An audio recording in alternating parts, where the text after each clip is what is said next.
Juicy, you got some gum? No, you always ask me that. I come in here with nothing in my hand but my keys. Those are good shirts, actually. Huh? I like them. That's a nice little. It's cool, my man. Antoine Nelson, that's his name. That's what it stands for. That ruined it. That ruined it. You rocking my name. I know. That's all he has. Yeah. It was different when Kendrick Lamar. Y'all fucked with Kendrick when he came out with his real name. 19. No, I'm talking about just the clothing line. Just There's probably a story behind it. I just, I'm gonna tell people. In case you ask me what it would stand for, and I ain't want to lie to you, Antoine Nelson. He's just a regular nigga with a job. It would be crazy if you sold this to some Nazi niggas, Aryan Nation, yo, and get that bread.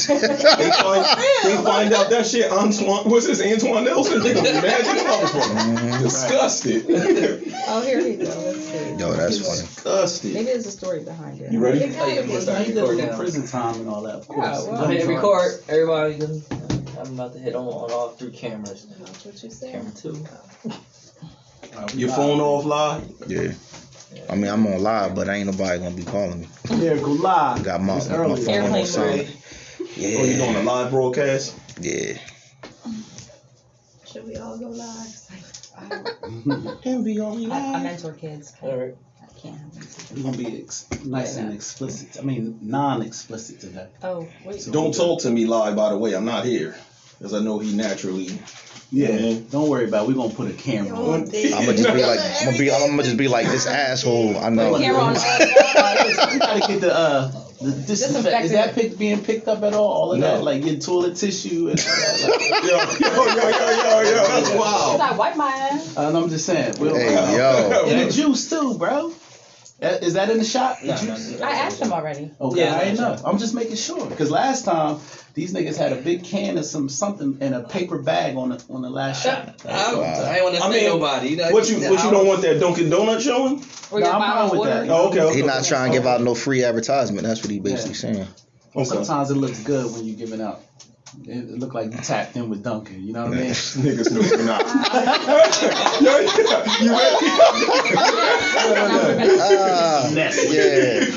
That holy moly donut shop. Right. Ready? 8 ounce. Huh? Ready? We ready? Let's get it. All right. 5, 4, 3, 2. So, like 23. Yeah. We're back. Right. Let's go. What you lying about?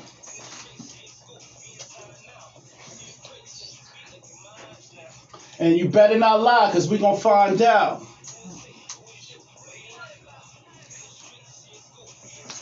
Right.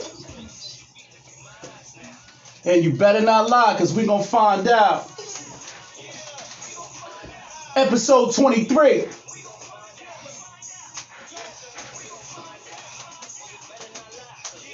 Yeah.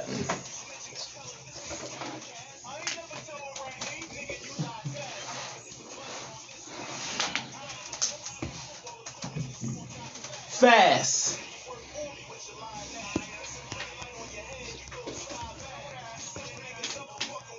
Yeah.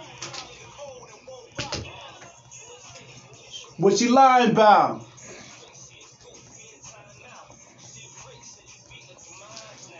And you better not lie, because we're going to find out.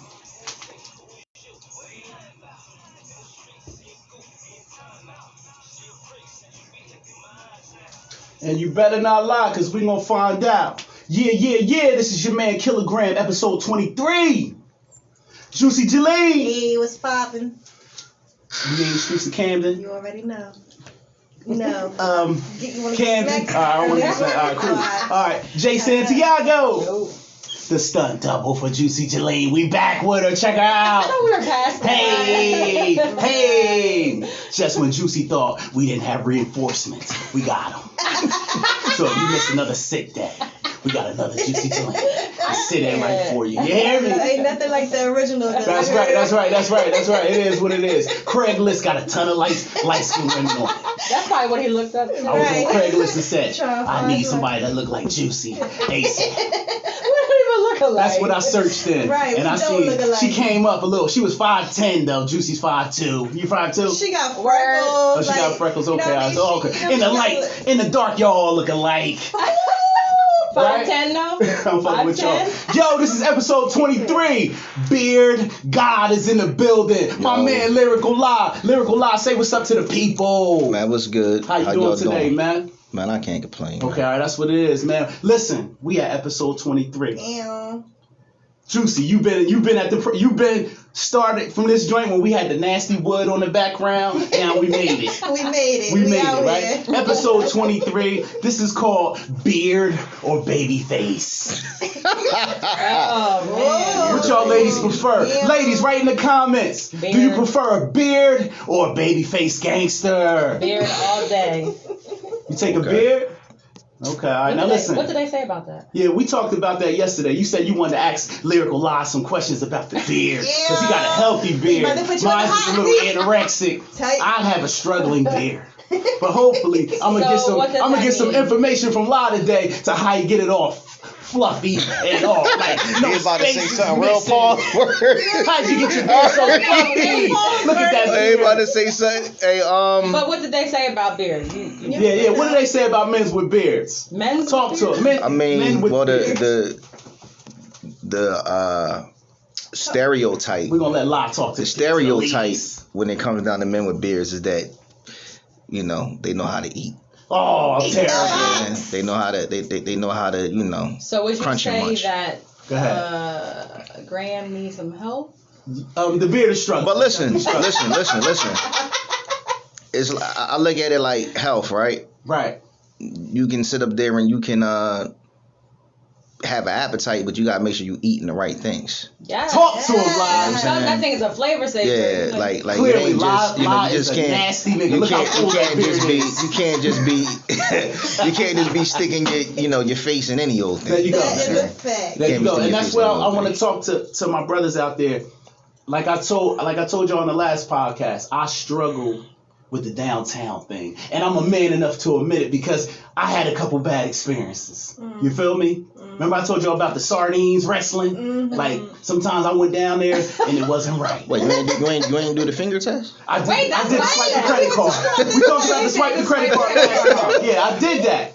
But sometimes you could be fooled because the smell is in the back. Oh, okay, I got you. Right? I got you. No. It's in the back. Yeah, it's riding shotgun. No. What I'm telling you is, they can have it clean in the front, but when you start putting that work in, it's gonna come from the back. Well, you So can't you just could be be picking fooled. up randoms. Huh? Like, you can't be picking up. We're not gonna spend too much time on that. We're not spending too much time on that. You know what I mean? Like I said, ladies, Rams don't have no picks. I got picks. Oh, wow.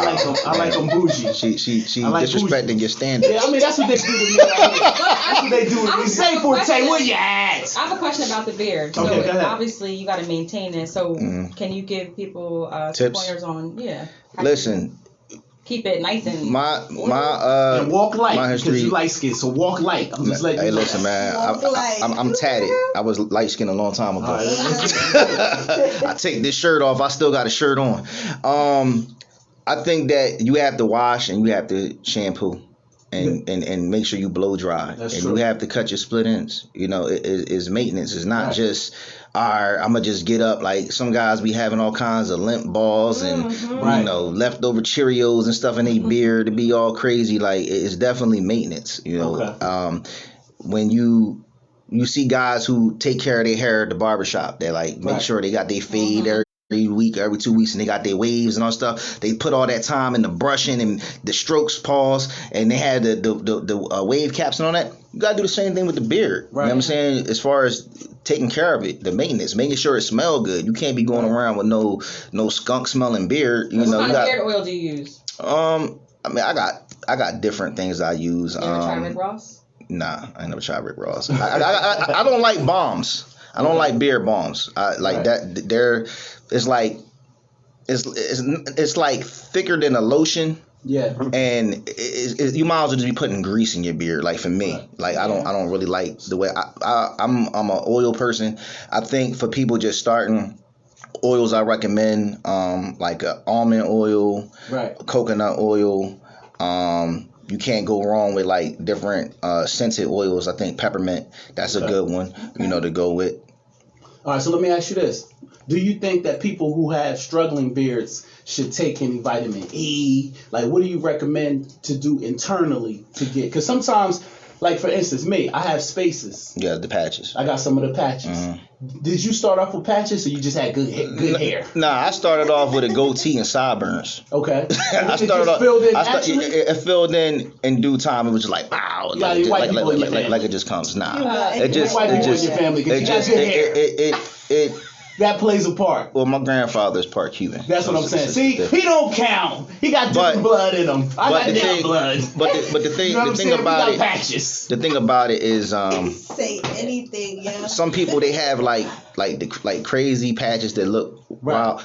Those guys who have those things, just shave it. Keep shaving. Just keep shaving. Cool. Like my advice is just keep shaving because I remember when I was young, people would say, yo, when you shave, the more you shave, it's going to grow back thicker. Just keep shaving.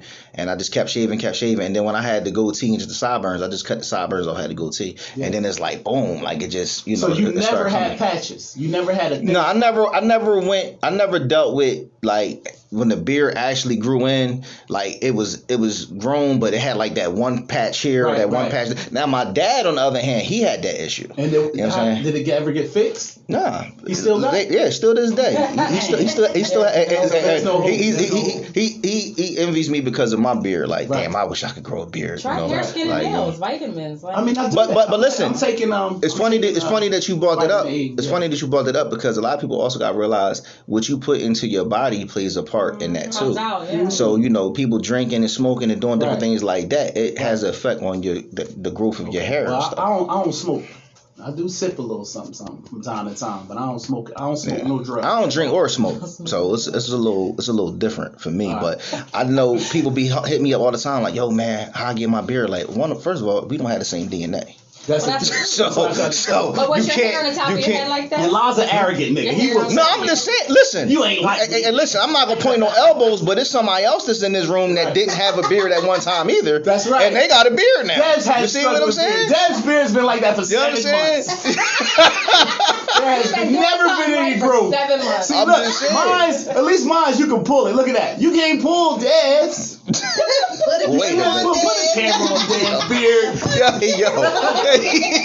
But anyway, like I said, we ain't gonna spend too much time. But like I said, our episode is beard or baby face. There's some ladies in the comments said they definitely prefer a beard over a baby face. So it is what it is. But this is the segment of the show where we give you your flowers while you can smell them. Okay? So I'm about to put some spec on your name. You hear? Okay. All right, okay. Listen, the Beardgod, a.k.a. my man, rap artist, lyrical lie, a man who wears many hats, licensed barber, owner of the Subject Matter podcast, More Than Tatted, Step Your Ink Up Game Battle League, a father, husband, entrepreneur, and more importantly, you are a brother that stands to do something positive for the community. That you and your wife have this new venture that you're going to talk about and let us know. We're going to dive into that later because that's a deep subject. Yeah. But anyway, I wanted to give you your flowers while you can smell them because I've known you for at least 10, 12 years now. Yeah, when I moved to Berlin, New Jersey, I was looking for a barbershop. And as I'm driving down the street, I see a barbershop. I'm like, damn, there's one light-skinned brother in there. He looked like he could cut. Let me go in there. And this was right before my shit was starting to slip. And you just bring me back. You give me that one to the grain and send me on my way. Spin me around the chair. That'll be $8 and I'm out of there. You feel me? But at the same time, we built because you knew who I was through the rap. And then you was an inspiring rapper yourself. So we kind of connected off of that. That was crazy. It was crazy how we met because me and him was actually on DVDs together. Right. And we never met each other. I knew who he was as an artist, but it was one of them things where I knew the name, right? But I didn't see him too much. So I want to say we was on a Condito DVD, right? And there was another DVD that we was on, and I was cutting his hair. We was talking. He was like, "Yeah, man, I make music. I make music too." And I'm like, what's your rap? And he was like, Kilogram. Man, I had to turn his chair around like Kilogram. Like, I felt like, you know what I'm saying? Like, yeah, I know who you are. You from Trenton, and you had the song with the Jersey anthem joint or whatever. Like, I knew all of that. Yeah, I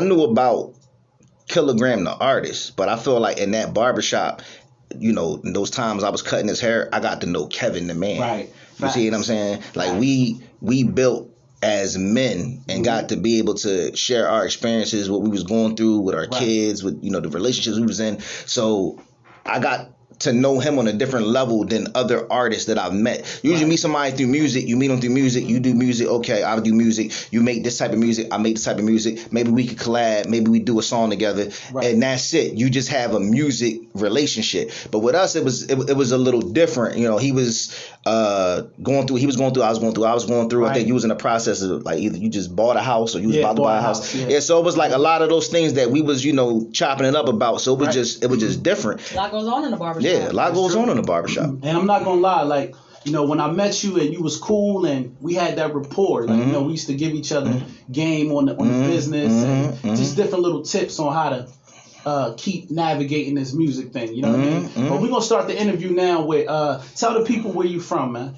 I'm from Sicklerville, New Jersey, man. I don't have no shame in my game. From the south side of Jersey, people always think Jersey, they think of Newark, they think of East Orange, they think of North. I'm from South Jersey. Okay. Outside of Camden, not that far down there, Atlantic City. You know what I'm saying? All right, no problem. What type of upbringing did you have? Like both parents in the house? You know, was you a hard-headed kid? What type of kid was Lyrical Live?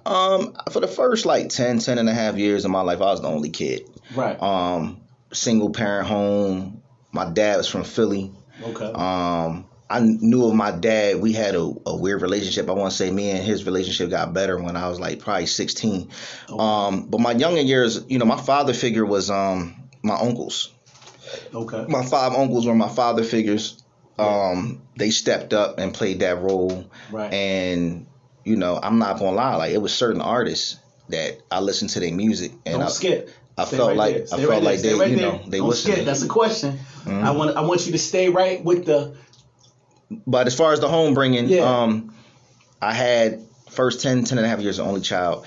I had an older sister on my dad's side that I really didn't see too much. Okay. And then I was like 10 and about to be 11. My first little sister was born. So I had 2 little sisters. Okay. So I had to play big brother, also had to play father figure at an early age. Okay, that's dope. So that's pretty much how my upbringing was. And it was things I did. You know, I did sports, I did play basketball, ran track. But then it was kind of like once I got a taste of being able to work and make money at like, you know, 16, it was one of them things where it was like, oh yeah, I'm gonna do this. Like, fuck them sports. Like, I'm gonna make this money. Okay. And that's pretty much, you know, what it was. All right, that's what's up. Shout out to everybody in the, on live watching. Shout out to my man Waiz. Shout out to Coco. I see Coco watching. Salute to my man Rob Hassel from Queens, New York on the check-in. We appreciate y'all. Anyways, who introduced you to hip hop and what rappers inspired you? I would probably say my uncles. They used to have, like back in the early 90s, they used to have shoe boxes full of cassette tapes. Okay. So I think one of the first cassette tapes I think I snuck off and listened to was I remember Biggie Ready to Die, sneaking off listening to that. I remember Wu-Tang first album. I remember Pete Rock, CL Smooth joint. They had like mad tapes, and then they had their, you know, they mixtapes, they Clues, and they DJ Self. It was a whole bunch of different DJs at the time. They had their mixtapes, so I would listen to those. And then I had an uncle who rapped, and he had like a little. He didn't do this. The hall. He wasn't rapping. Nah. Actually, he was. He was weird. Is like he rapped like Jay-Z, Reasonable Doubt. Right. When Jay-Z was still on that, the J to the A, the J to the Y, the J to the like when Jay was on that fast stuff. Right. My uncle was on that Reasonable Doubt, witty wordplay type stuff or whatever, and that was like the person that had me like, yo, I want to be a rapper. Right. And then Pop was the guy that had me like, I want to write. Okay. Because he was so poetic. You know what I'm saying? And then it was like when I think Brenda's Got a Baby. Like when I seen that video, I was young, but I got it. Like I was able to see the visual, the song, like the way it was put together. I was like, I want to do this.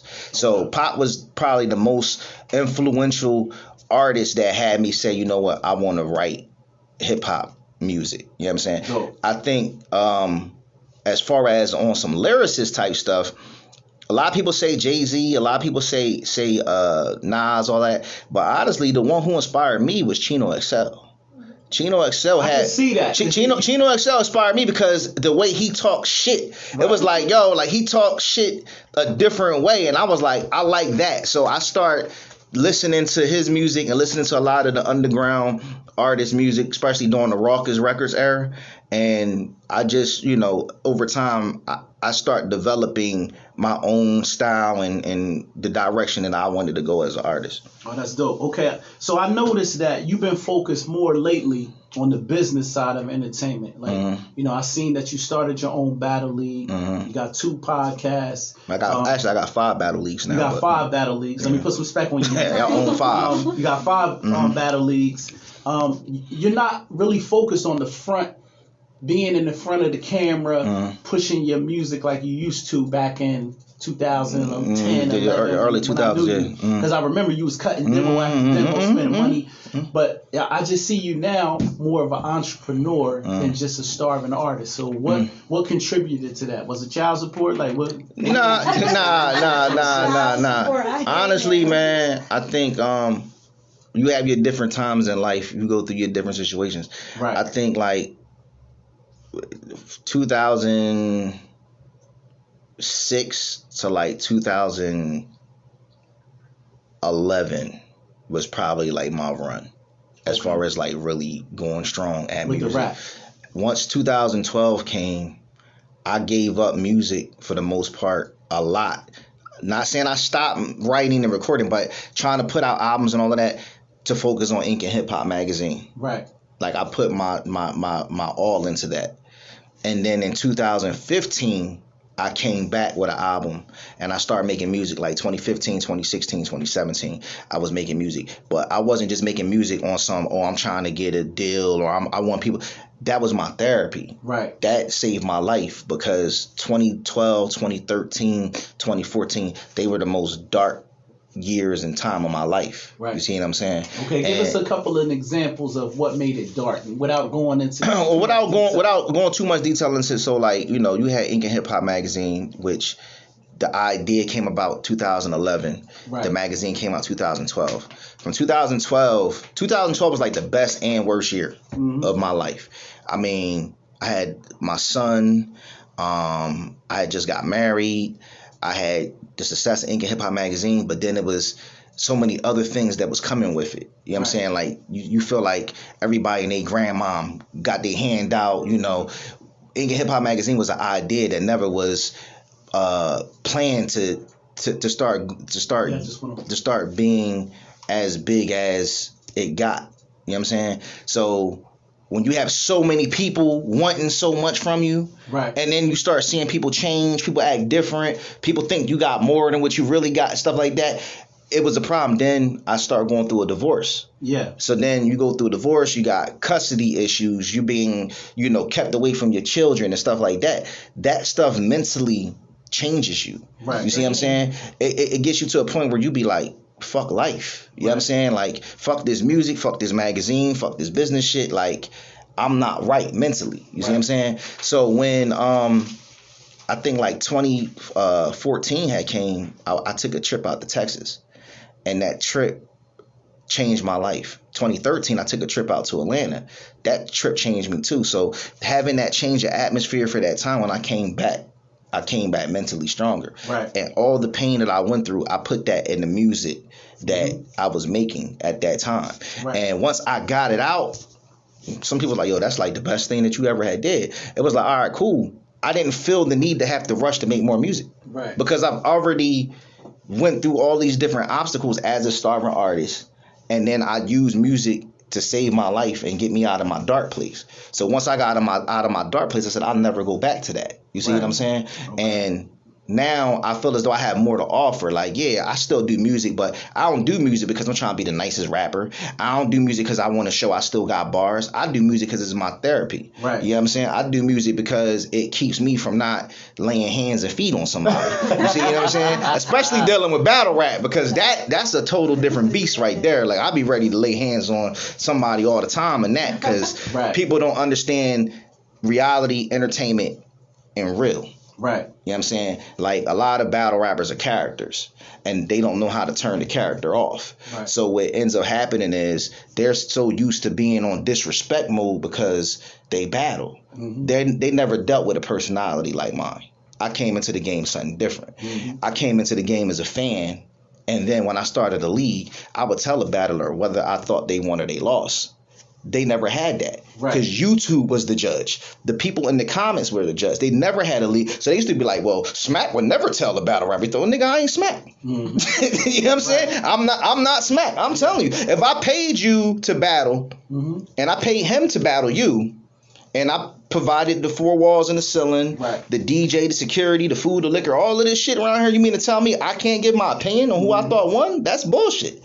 You see what I'm saying? Right. So some battle rappers, their personalities couldn't handle that. Okay. So quick question. So you think like aspiring rappers, like how do you think, do you think it's worth even pursuing in 2021 because it is so different from back in the day? I think if you're a new artist, I would say that, you know, if it's your dream, go for it. I think older aspiring artists, like if you're like, let's say like what's the cutoff? I just had this conversation. I think at age 20, I think at age right that I keep the crowd dancing. Yo, this nigga. I think at age 29, at age 29, if you have not, hold on. I think at age, no, do not hear me out. I think at age 29, right, if you have not made it as far as you like, you're on a major label, right, and established as a major artist. Homeboy records don't count. You need to just focus on being independent. Right. You see what I'm saying? You're about to be 30. You about to listen. I think that once you hit 29, your best bet is to remain an independent artist. That's right. Do your music. That's right. Continue to live your dream or whatever. If a major label wants you, they're going to grab you. They're going to find you. Can a nigga rap at 40? Live, telling you. If a nigga, listen, if a nigga at 40, listen. He pursue it? It's so fun. It's so funny you keep saying that because I changed that name years ago. It's True Lyrics, the Beardgod, but I'm letting it slide. I'm never going. That name is never going to leave me. But if you 40 and you nice and you still make good music, you entitled to do what you want to do. All right, that's what you see what I'm saying? I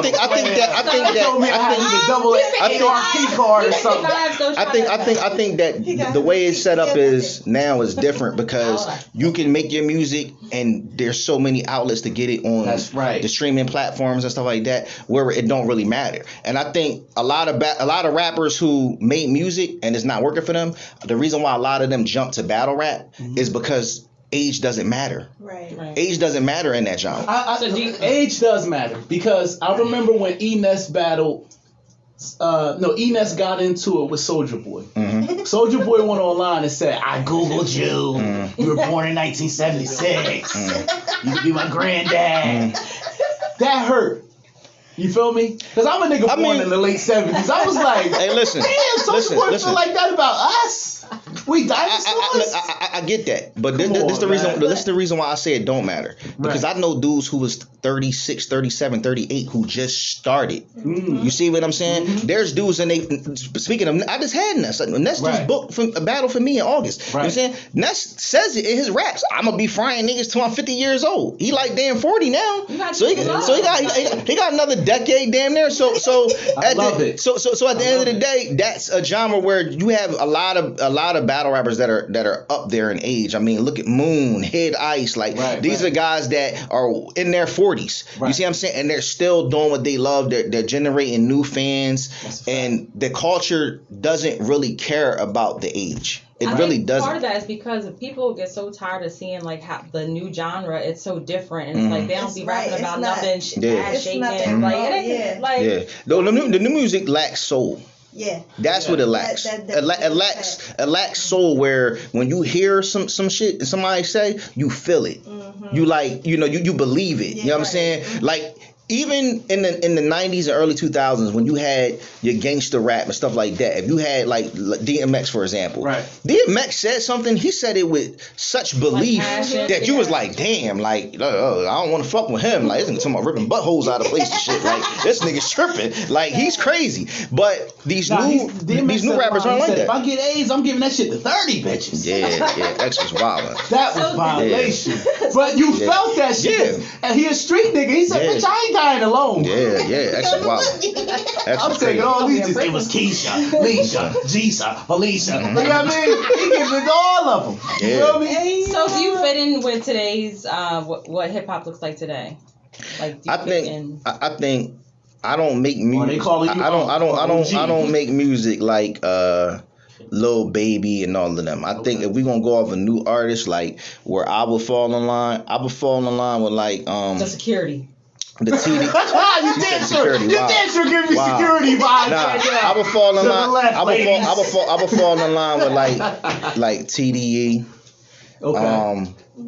Griselda. You know what I'm saying? Griselda, like them type artists. I would fall in like that if we were going to categorize me. Right. I don't really like to categorize myself because I can do it all. So I might tell a story. I might get lyrical. I might be on some party shit. I might make a strip club song. Like, I never really want, and that was why I stepped away from that name, Lyrical Lie, because that lyrical part always make people think you a rapidy rap nigga. Right. You know what I'm saying? Yeah. Lyrical miracle sharks in your swimming pool think you on that.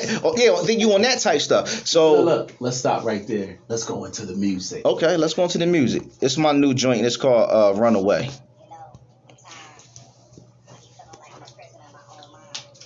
Right. Baby mama tripping, man. I just wanna run away. I'm just trying to make a living, but I wanna run away. Young boys falling out, they won't put their guns away. Police still killing us. Maybe we should run away. Baby mama tripping, man. I just wanna run away. I'm just trying to make a living, but I wanna run away. Young boys falling out, they won't put their guns away. Police still killing us. Maybe we should run away. Baby mama tripping, man. I just wanna run away. That beat is hot. Guns away.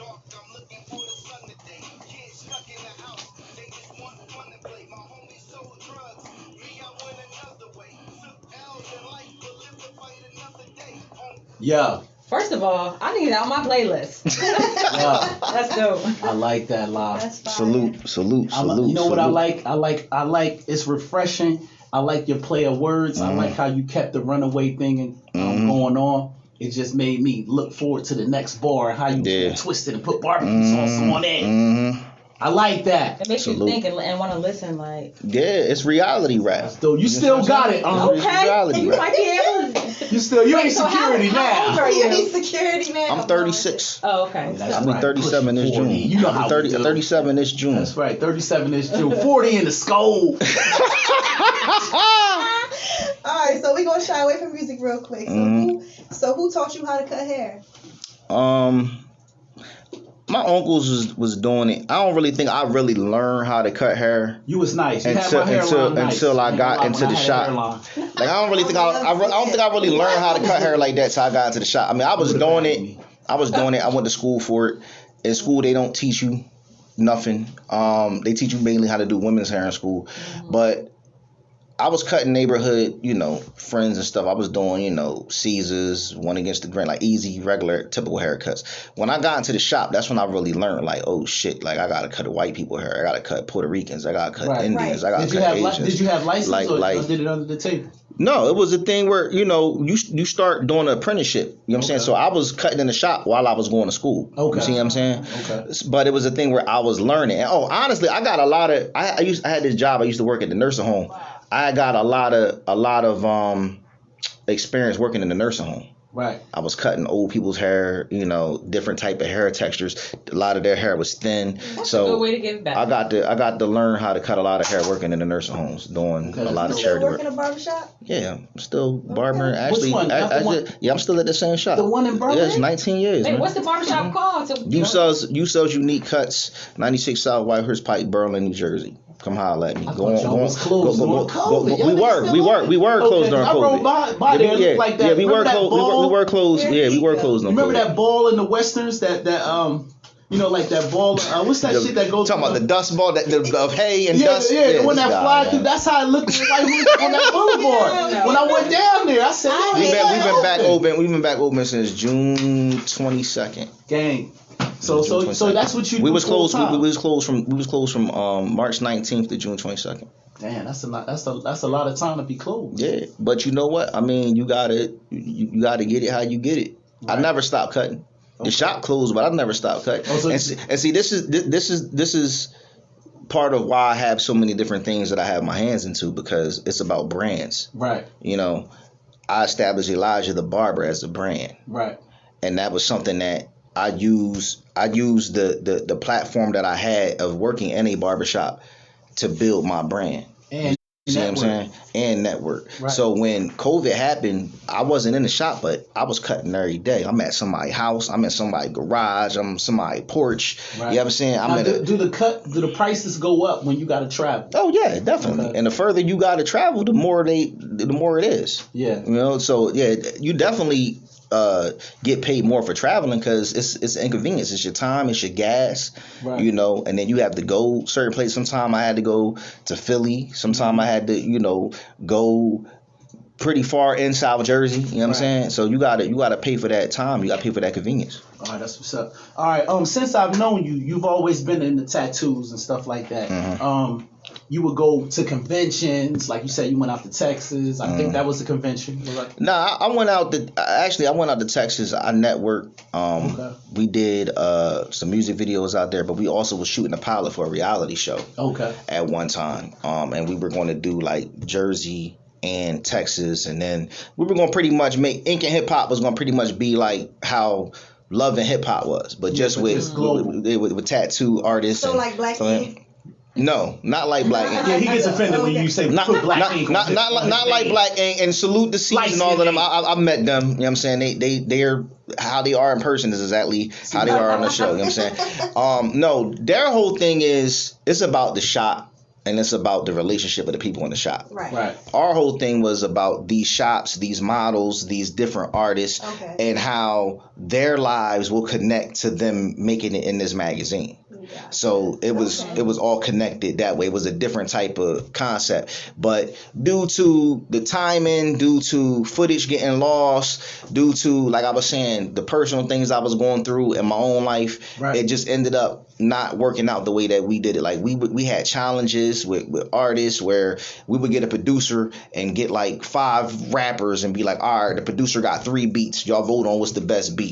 They pick the beat. All right, now you got an hour to write to it. We need a song with a verse and a hook, and this is the theme song for the reality show. Right. Let's make it happen. Then we bring judges in and all that. Like it was on some like Real World / what was the joint Diddy had? Making the band type joint. Like it was dope how we was doing it, but it just wasn't the right time. Like we were in over our heads at that time. Yeah. So ain't no works on trying to bring it back? Well, it's funny that you say that, because next year is the 10-year anniversary of Ink and Hip Hop magazine. We got Ink and Hip Hop South magazine that should be dropping next month. That is like all unreleased stuff that we didn't use from the South issue that we never finished. And then the next year we're going to just do new photo shoots, take new submissions from models and stuff like that, and do like a 10-year review, have some of the stuff from the earlier magazines included, and do it real big for the 10-year anniversary next January. Is it online only, or are you one of the magazines? This magazine, this new magazine is going to be digital, but we will have limited physical copies. Okay. And we'll, we probably have like a little release party or whatever, and then people could come get some, some physical copies. But for the most part, it's going to be online. All right, real quick before we go to the next question. The question that I asked you before is, what's your connection with tattoos? Like, I know everything is ink and hip hop, ink and this, ink and battle leagues. Like, what is the connection with you? Well, the connection is, when I was young, it was only 3 people that I seen that had tattoos. It was Dennis Rodman, it was Allen Iverson, and Tupac. Right. They were like the first 3 people that I was around that I seen had tattoos. Right. And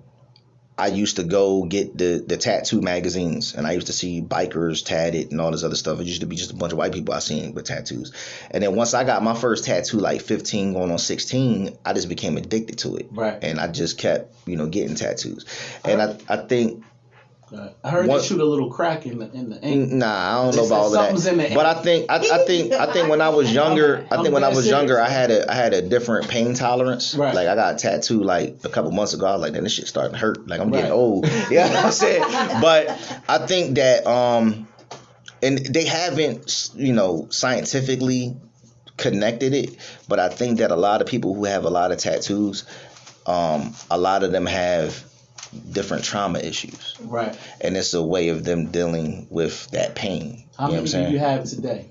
Total. After 38, I stopped counting. So I don't even count single tattoo. You gotta go sections. Arm, leg, chest, stomach, back, legs. At least 38 tattoos. I have over 38. I probably have over 100 total. Damn. Yeah, I have over 100 like all tattoos. Over. Just none on your head. No. Certain places I refuse to get tattoos. Yeah. Nah, I got one little finger tat. But I didn't even want to get that. Certain places I just don't believe in getting. Like face tattoos, I'm not a fan of face tattoos. Right. Head tattoos, I'm not really a fan of those. I'm gonna tell you something because we bald neck niggas. tattoos, I'm not a fan of those. Somebody inboxed and said they can do the tattoo hairline. You talking about the micro pigmentation? How does it look? It looks good on him. I'm thinking about to do it. But you know what's crazy?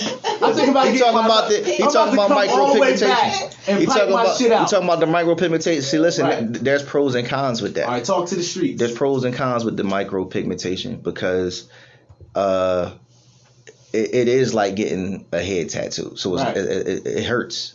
You see what I'm saying? If you don't like needles, then you might not want to, get into that. Right. And I was just reading up. I was watching this thing. It was an actor that was in the Medea movie. Okay. Italian guy. And he had a bald head. He went to one of them places, and he was like, he did the consultation. They drew the hairline on him, how it was going to look. He was like, cool. They do it. And they gave him like the Ronald McDonald joint. Like they rounded his corners. Like his joint wasn't even, it ended up not even coming out like how they showed him. And he had to spend like money on getting laser treatment to get it removed. Then he went to somebody else and do it right. You gotta do your homework. So you definitely got to do. You know what? They got one actually in Cherry Hill. They got one. Listen. Yeah, they got the joint Cherry Hill. My homegirl brother works there. Yeah. So he was trying to give me a little discount. He got all the Shout out my nigga Alex. Look, check out the way. Bring him back. Hey, yo. I'll holla at you. So, so question, you were saying how like your barbershop was closed for a short time during coronavirus. COVID, yeah. Have any of your other businesses suffered from that? Battle rap definitely hurt. Battle rap, like we had to change so many different things. So I don't know if anybody follows battle rap or anything. One of the biggest situations that happened in 2020 happened on one of my small leagues. Let's talk about it. It was a battle, went down, a white rapper, black rapper. The white rapper said the N-word, got punched. Right, and it went viral. It went viral. It was everywhere. TMZ, Wendy Williams, all stuff, whatever. So that was the first event that we had of the year. We had 12 events scheduled for last year. We had, I think, 2 in January, 1 in February. We had 3 in March. And then, like, the rest of the months, we had events. Once March hit, it shut everything down. We had to postpone stuff. We had to push stuff back. We lost battles. We lost deposits. It was a lot, Right. So COVID-19 definitely affected battle rap. Because y'all couldn't do 10 feet apart, right? Yeah, we couldn't do events. We couldn't sell pre-sale tickets. So the one of the main venues we had, they shut down. Right. So it affected a lot. The bar brand, it affected. But it opened my mind to new creative things because, you know, as black people, we get creative when times get tough. Right. So I started my podcast during the COVID. I started my podcast during the COVID. I found Juicy during COVID. I wrote right on live. I wrote and recorded 2 albums during COVID. Damn. You know, I was inspired. Yeah, I did. Yeah, I dropped one in. I dropped. Y'all heard them. I dropped one in June. I dropped one in September. They all on all social media, all streaming platforms. The first one is the. Damn, what is it called? You get old, you get old. Yeah, that was crazy. Nah, cause I got so much music. The first one is called Passive Aggressive. Okay. Passive Aggressive. True Lyrics to Beardgod is on all streaming platforms. Right. And then the second one is the Plandemic COVID-20. True Lyrics to Beardgod. Now when you say, a lot of niggas say albums. They say I got 2 albums, but should be having 7 songs on it. How many songs on it? It's 10. It's 10 on each. 10, okay, it's 10 cool. on each. You say it's 10 on each. I don't want you to be one of these new album niggas. It's 10. Talking about 4 songs. Yeah, I know what you're saying.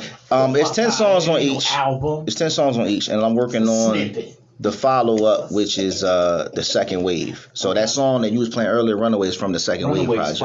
But the Plandemic, I like that. I like that word. Yeah, lots of smart. Like when we did you graduated. When I did, when we did, when I did, like, come on. When I did the first album, it's a couple things you didn't. Passive Aggressive. It was what it was. Like that. Each song was basically highs and lows with the passive aggressive. And I might have had like one song where I kind of tapped into like the political stuff, right. And I got good feedback from that. So then it inspired me to do the project, The Plandemic, right? And you know, go a little more in depth with it. So both projects have a different feel. And then just thinking about other things I could have said that I wanted to say, other experiences, I saved them for this new project called The Second Wave. Okay. All right, so this is the segment of the show called Getting Juicy with motherfucking Jalene. Jalene, all she do is gossip. In high school, Jalene wanna gossip. That's a lie. When she started working at the corrections, she gossiped. That's why she ain't there no more. You was a CO? That's right. She was police. Oh, man. Put some respect. You had your hair in a ponytail every day. That's right. Getting Juicy with Jalene. Jalene, what you got for the streets today, baby? All right. First, we're going to get into Kim Kardashian and Kanye West finally getting his divorce. Y'all think we're going to get the old Kanye back? No. I don't know, man. No. I don't think it was the old Kanye. I think the old Kanye was whoever was writing for him at the time. Oh, that part. Right. Okay. But I think she's talking about his antics. What are we going to see now that Kim is walking out the door? They got 4 kids now, right? Yeah, so like is he on one knee? Damn, they got 4? You know what I'm saying? Yeah, they got 4. I thought they had 3. They had like 2 natural, and then I think she... The surrogate. She did the surrogate thing after that, and they had 2 more. iRobot babies out there. Yeah, but they look just like Kanye. Gorgeous kids, though. Oh, they're... Yeah, Kim produces nothing but bad kids. Yeah, she produced nothing but bad marriages, too. This was number 3. That's fine. You can't stay married to Kim. It's number 3. She looked the but can you stay married to Kanye, though? I don't know. That's an interesting relationship, though. I don't know, man. What else we got going on, Juicy? All right, so did y'all hear about the football player Vincent Jackson found dead in his hotel room? My condolences go out to his family. He was a good player. They say it was due to alcoholism. Yeah, I heard about that. I was privy to see it on TMZ. I don't really know too much about him as a player. He was good. You seem like you play linebacker. He started. Tell me what position? What high school? Isn't there? I went to Winslow High School. Edgewood, Winslow High School. Winslow High. Yeah. But you was on somebody's fucking defensive back team. I didn't play football. I never played football. He was a kid. I never played football. Listen. Look, this is grown man weight. I was a skinny, puny little son in high school. I was about a because she said security. $25. You work at the nightclub security. Night on Broad. Man, we bring it back Night on Broad. Which one of y'all dated a security guard? Definitely said to y'all. Because I done heard she's like, I'm getting security. I'm giving her a flashback. He was messing with a dude named Rico. No. Fuck that. This is You Better Not Lie. Like, he remind me of Rico, the security guard. No. Listen. when I sent her the flyer, she said, "Oh my God, look at his beard." First of all, anyway, right? We don't want nobody in trouble out here. First of all, he's extra, but there is on social media, there is like beard gang, gray sweatpants, There you go. Yeah, so she told me, she said, "Step your beard up." And I was like, man, that's fucked up. Like, I mean, I said, I don't want to be disrespectful. I know he has a white family, It's growing. You like 50? All I is Damn. Why y'all put 50 on my name, though? That's 10 years, baby. Don't rush for the 50. Hey, Go ahead. Anyway, What's next? We got Holly Berry dance topless on her IG story on Valentine's Day. I seen that, boy. Is that on Pornhub? Yes. Nah. I know they took it down. It was on TMZ. It was with her boyfriend. Yeah, too. she was with her boyfriend, but she didn't give you like the tatas out. She danced from all you seen from the back, but she ain't had no bra on. Right. But she kind of gave you like, she turned to the side where you could see like the little cup side. I was like, I was just kind of like rewinding that shit. We know what you was He like. saw the Hershey kisses. So Holly still got it, is what you saying? What? She actually does. Holly in She's shape. I'm talking about like her shit was like an hourglass. Now the nigga she dating, he like 60 though. I don't understand that. It's that bag. But Holly, he got a bag though. He gotta have his whole shit was gray. He White had dude, right? He had a pink do-rag on. I'm like, Holly, you different. You real different. I'm like, Holly, this thing got a pink do-rag with a full gray beard. That's Pop. She's had trouble with it. Alright, so lastly we got Roddy Ricch and 42 Doug's video shoot was shot up in Atlanta. 3 people shot. Yeah, man. Like, I don't know what's going on with rappers, man. I'm so happy to be retired. Can't just rap and you know what I mean? Everything gotta be about shooting. They be trying too hard to prove their realness. Yeah. I don't think that's it. Like I disagree with that. I'm sorry. So I'm speaking for the Rap Retired Coalition. There is a such thing. I just made it up. But anyway, the Rap Retired Coalition says that people hate on those guys. They hear Roddy in town. He's a platinum artist. He pulling up with 42 Doug. And guess what? I'm thinking this. 42 Doug is part of CMG down with Yo Gotti, right? So he in Atlanta. Gucci got beef with Atlanta. Gucci did it. It's like, I'm fucking with you. Gucci ain't do that shit. Gucci, I love you. Hey, yo, Gucci. Hey, Gucci. Let us know when to come back. You know I love you. I'm fucking with you. But nah. I'm gelling. But at the same time, I think it's just jealousy. I think jealousy, you see that somebody call your phone and be like, yo, it's mad rappers out here. They shining So why cars they can't go out there bitches. and fight though? Like, what's up? Like, Nobody fight. How old are you? Are you 40? Because niggas ain't been fighting since the 80s. Like, the gun shit is just annoying. Like, you can't go nowhere and be That's safe. right. We're going to segue into something right now. We interrupt this motherfucking scheduled program for Bullshit TV, Channel 5. I can't. Honeycomb Brazy out of Atlanta, Alabama.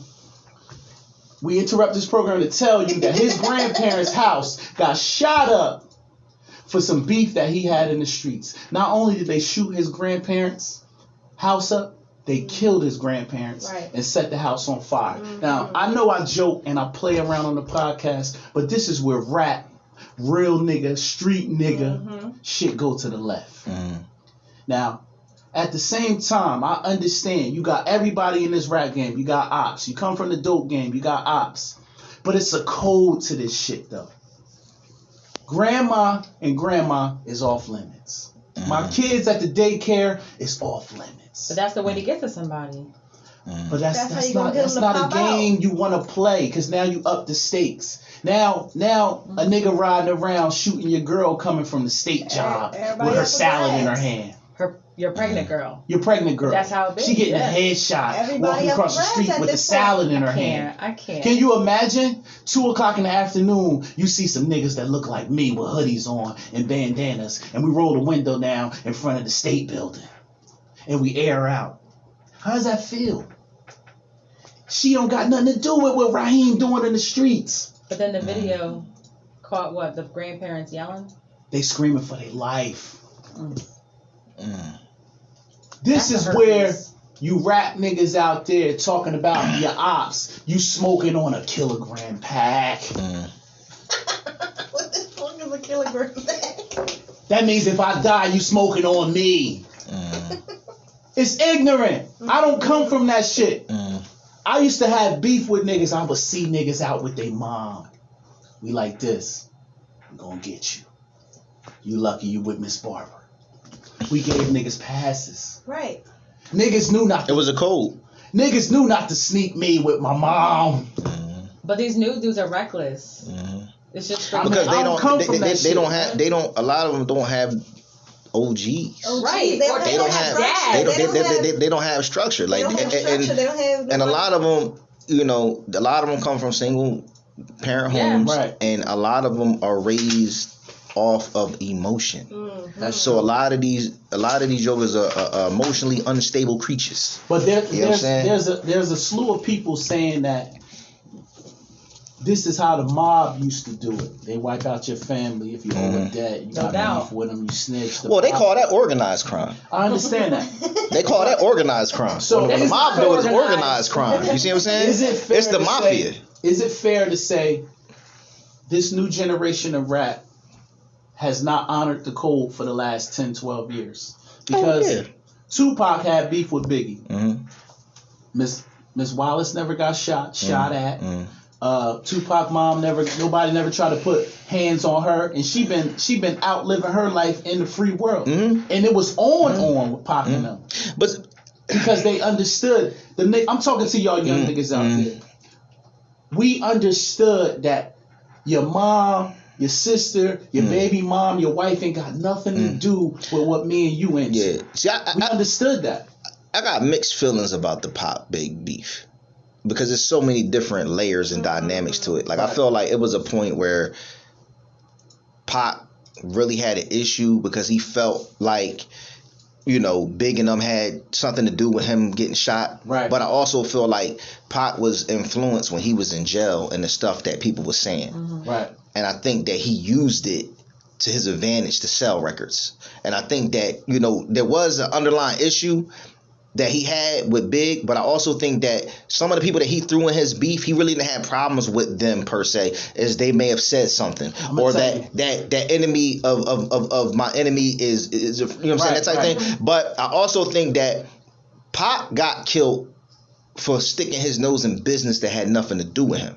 I don't think Pac got killed because it was a situation where, he beefing with the East Coast, it's East Coast, West Coast stuff. Like, homie got his chain snatched. He was somebody from Death Row. Pac jumped in it. Pac punched Bull, who happened to be a Crip. Nigga, that had nothing to do with you. You see what I'm saying? I'm going to stop you. You take it back to a Pac that's 25 years old. Exactly. 22, 23, 24. Exactly. He's running with the reputed blood gang. Exactly. Of Death Row Records. Guilty by association. So, what do you think he identified with when he punched that Crip? Oh yeah, definitely. He was telling you in his rhyme, M.O.B. Yeah. You know, Blood Light, Suge, you know, Death Row. He was basically saying, I identify with the blood gang. Not to mention, understand the different loyalty. This is a guy that went to jail on a rape case. And here it is, a guy that's blood who is running Death Row Records says, I'm putting $1 million up for your bond. I'm loyal to you. It's niggas in the streets that give a nigga 500, a nigga go kill a nigga for that. What you gonna do for $1 million? Your beef is my beef. My beef said it. You right? Yeah. So that's Pac's mind frame. So a lot of people have been saying he stuck his nose, but he's looking at it like, if you got beef with Death Row and you take the Death Row chain, that means you're disrespecting all of us. That's how he thought of it. Got him killed, that mindset. But he signed up to be a gangster. That's what we have to realize. When you sign up to be a gangster, death is on the menu. And you have also to know that death and jail is on the menu. They also have to know, because I had this conversation with my daughter the other day in Pop Smoke. People have to understand that the world runs off of universal law. Right. And karma is real. So you have to think about the type of energy you're putting into the universe. That's a fact. When you put negative energy into the universe, negative energy is going to come back to you. That's a fact. You see what I'm saying? So if you out here, shoot them up, bang, bang, smoke a nigga, stab a nigga, all this other shit, and then it happens to you, your fans and stuff can't be surprised. This is the type of energy that you constantly have been pumping out, and you've been making so much revenue and capital off of this. Right. And then when you're talking about, like the guy you were just talking about, I don't know who he was, but if you're mentioning real people, and you're talking about people from your hometown, it shouldn't be a surprise when this type of stuff happens, because everybody doesn't look at it like it's entertainment. Nah, you know what I'm saying? And I want to say that The guy, Honeycomb Brazy, his lyrics are very vulgar. Clearly, he's a street guy. He's been to prison a bunch of times. He's been arrested for shootings. He's been shot at on YouTube. Like, he was filming videos, and his ops pulled up while he was shooting a video and shot his whole car up, and he lived. So there's clearly something going on with this guy. You know what I mean? I wish him the best, but I'm just letting you know that he's into it with some guys from his neighborhood. But we're gonna move past that. Santiago.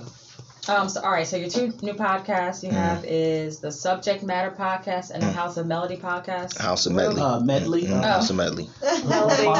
Well, you know. Go say who throw phonics long. I just, you know, that's why I'm gonna get them later. So tell us about those real quick.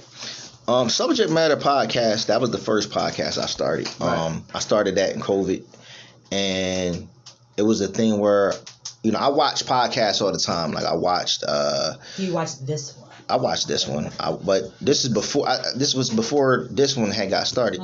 I had watched, you know, the $1 Million Worth of Game, the Nori joint, a lot of different podcasts, and I wasn't a fan of the setup of a lot of them. Right. Like, I felt like a lot of them had a similar setup. So I knew, like, once I got mine started, I was going to want it to be more like one-on-one, but I wasn't in the position of doing it that way. So I had to start mine out with phone interviews. Right. So I was like, I'm going to see how many interviews I can do in 24 hours. And I did 19. Okay. I did 19 interviews in 24 hours, and then I was putting them out like every couple days, whatever. And I decided, you know what, I want to run with this. Every episode is a different subject, and we're talking about things that some people might not know. Some of this information might be informative. And then my wife, she told me, like, I don't know how many episodes I had, but after a while she was like, I think we should do a podcast. And I was just like, podcast about what?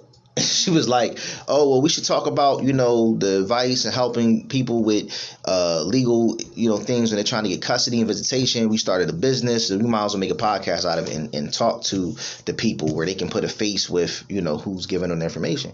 So I said, okay. So we started House of Medley LLC as a business, and then we started the actual podcast. We have one episode out now, Parental Alienation, breaking down what that is, what that means, and we go a little into father rights. A lot of men don't understand and know that they have rights as a father. A lot of guys have kids with a woman. It doesn't work. She takes the kids. She takes some child support. He pays the money. She don't let him see the kids. Oh, I pay the money. She don't let me see the kids. He doesn't know his rights as a father. You know, so that's good. Nice. Those are things that we do on that podcast, and that whole platform is pretty much helping people in their different situations. All right, that's what's up. Real quick, Juicy, go ahead. Real quick, I know you said that one of your videos went viral for the white boy getting punched or whatever, but have you had any popular or rival battles since you started the league? I am hooked on. I mean, that battle was probably the one that went viral the most. Okay. I'm not really proud of that. Like, it was he, white boy shouldn't have said the N-word, he got punched, but I got a lot of heat for that because we had that venue at a Mason's Lodge. Right. And Masons are all about community. Yeah, so I got a lot of heat from the Masons, you know, because when you watch a little clip of a video, you only see that part. Right. So when they see the guy gets punched, they think this all-out brawl happened after. So it's like he got punched, and if anybody watches, first of all, he got punched out the frame. So once he gets punched, he goes out the screen. You don't ever see him come back. Right. And then, you know, everybody swarmed, then separated everybody. That was that. We still had like 4 or 5 battles that went on that night after that or whatever. So it was just the one punch. It wasn't a fight, anything like that. The brother was like, yo, if you feel some type of way, we could take this outside. Right. Dude was like, nope, he got in the car and left and went home. Like that was it. That was probably, you know, as far as going viral, that was the biggest one. I mean, it was Breakfast Club, it was Hot 97, The Source, Complex, Double XL, Wendy Williams, all of that. But stay right there because Dev giving me the 1 minute because he got something to do today. All right, so at the end of the day, this is the segment of the show called Question of the Day. Y'all know it's getting spicy, right? Do y'all like this question of the day? Because I see you took a deep breath when you saw this question of the day, because you must be dealing with these issues. All right, so cool. Question of the day comes from my man Terrence Briggs from Cleveland, Ohio. Today is a real short, sweet, direct, no drawn out story. He just wants to know, can an alpha man date an alpha woman? So I'm gonna start with Juicy Jalene. Or do you know what an alpha woman is? I provided some verbiage in there in case you didn't know what an alpha woman is. I am her. Oh, you're an alpha woman? All right, okay. Answer the question. I think it could go either way, honestly. It could go good or bad. Okay. Because sometimes men get intimidated by women who are alpha. Yeah. Now, is your because y'all, I know you are the type that's going to think alpha means strong, independent. I know what I'm doing. I know what's best for you. That's not what it means. I know it's so get that out of your head. But I'm gonna swing it to Santiago. So what's the alpha? I provided some verbiage. You care to read it? We don't got time. Come on, let's go. Okay, all right, cool. You want me to just spit it to An you? alpha. Okay, an alpha woman to me is, of course, they say self-reliant, can explore sexuality, make her own life choices. That's all blah blah blah. The alpha in the hood is this. You know everything. Nobody can give you no advice. You're not submissive to your man. That's alpha when you don't even listen to me. You know how Kodak said, I need me a little baby that's going to listen. Yeah, I'm the little baby that don't listen. You right. That's why you ain't got no man. I don't want one. Just saying. Because you need to listen. But you also got to make it, to be submissive to a man, he got to be able to provide for you in that way. Why you always using provide? That's the first word. He got to be able to like make you feel like he going to take care of home for you to be like, all right, what he say, go. Right. But you still strike me as that's gonna cuss a nigga out and argue with a nigga for no nothing. matter what. No, not for nothing. Santiago, talk to the streets. I'm a Leo. Talk to the streets. Yeah, she's my daughter a Leo. Yeah. I'm a Virgo, so I'm there. Wait, hold on. September or August? September 13th. Oh, you a September Leo. Okay, cool. So I'm like very like particular, like in a certain way. I'm used to being independent, so I don't necessarily think that like I want a man that's going to be strong, that's going to like. Because I'm so independent and I have a strong personality, I need a man that's going to match that. Yeah. Right. So that doesn't mean that, we bump heads all the time. We may, but my thing is then we need to have an understanding. Okay, real quick, I'm going to interject. They said, however, a partnership of two alpha people in a relationship is a recipe for disaster. They said you're at the greatest risk for divorce when two alphas date each other, a man alpha and a woman alpha. It doesn't work. So I think that you need an alpha and a beta in order for it to work. All you know what I mean? What do y'all think about that? All you need is communication. If y'all learn to communicate, things could go a lot smoother than what you... I agree with that. That's the problem with Juicy right now. Juicy said if y'all learn, like her ass can communicate. She can't communicate with me, and I ain't her man. Look, I'm a good communicator. We came to an understanding one time, so don't do that. All right. Like, I don't want to be like, all right, well, we're doing this. We're going here, and it's like he's like, okay, all right, whatever you want. Yeah, you might want to tell somebody what to do all the time, but I want a man that's gonna. Real quick, and I'm gonna bring it to you. Are you submissive to your man? Talk to the streets. It all depends. Sit your ass down. What he tell you? Sit your ass down. I like to make it get it's time to get nasty. Right. Let's get nasty. If he says get nasty, are you getting nasty? Yes. Or are you telling him, I'm tired? No, I'm giving him what he wants for sure. He ain't gonna go looking nowhere else. Right. Santiago, talk to the streets. Are you submissive to your man? At times. At times. See, that's the problem. You're supposed to say always, forever. No. Cardi B voice. So I'm supposed to wait. Listen, I'm okay with just open. Let's go. Right. I'm okay with that. I don't want to put your business out in the streets, but you're married. You better say the right thing. Y'all gotta talk to the streets. You got an alpha or a beta? You gotta know when to lead, and you gotta know when to follow, and you gotta know when to be side by side. Spoken like a real nigga that don't want to be on the couch tonight. No, that's the truth. Like it is the truth. Like nobody, the man nor the woman, strong-minded wants to just deal with somebody that's just a yes person. Like you want to eat tonight, whatever you like. You know what I'm saying? You don't. Nobody wants that. You see what I'm saying? That. Like you want like a dog. A big dog. Like nobody wants that. You single. Right. Fact. Oh wow. But tell me though, real quick in closing. You're married. You don't need to put your business in the streets. But in the past, prior to your beautiful union, have you dealt with an alpha woman where you like this bitch don't listen? I don't necessarily know they have to be an alpha to not listen. Right. You know what I'm saying? I mean, they could just be stubborn. You know what I'm saying? I mean, I've definitely had my share of Virgos. Okay. And you know, listen. Y'all are beautiful people. Y'all. What's your sign? I'm a Gemini. Y'all are very cool.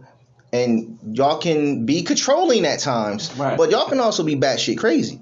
You know what I'm saying? And y'all have a problem showing that either. Juicy, what's your sign? She's Leo. Baby. Yeah, my daughter is Leo.